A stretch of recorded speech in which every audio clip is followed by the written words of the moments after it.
Defendant Muzzammil Hassan questioned a prosecution expert on battered spouses today at his trial for the beheading of his wife. And at one point, the judge told Hassan to get off the delusional train.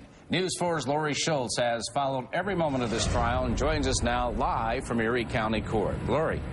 Don and Jackie, the jury is left for the day, but they'll be back tomorrow. Late this afternoon, the defense called Dr. Gary Horowitz to the stand. He's a psychiatrist from Rochester who, you're right, he testified about battered spouse syndrome. But another day of very interesting testimony. Take a look. Murder suspect Muzzammil Hassan had 3 witnesses lined up today, including Dr. Thomas DeLamarter, an Orchard Park physician. Hassan questioned him about a series of Asia's medical reports in which the defendant claims she made abuse allegations but showed no physical trauma.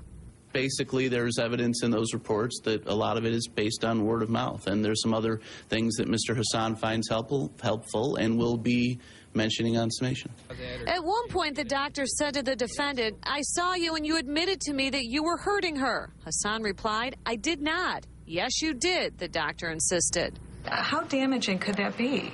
Well, again, that's an issue of weight for the jury, and that'll be addressed on summation. Did he admit to that doctor that he physically abused his wife? Well, you heard him in court. He said he did not. Hassan also called his former Bridges TV administrative assistant, Christina Telesco, to the stand. She ended her testimony by calling him controlling.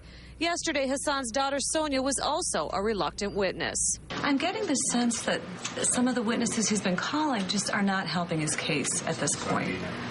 Well, I'm not going to say they all haven't been, there haven't been some reluctant witnesses, but again, from each witness, sometimes, and this goes for the defense and the prosecution, sometimes you get some good, some bad, and the objective is to make your argument on summation to get out something from each witness that you can use. Prosecutors wrapped up their case last week, arguing that Hassan lured his wife to her death because she filed for a divorce.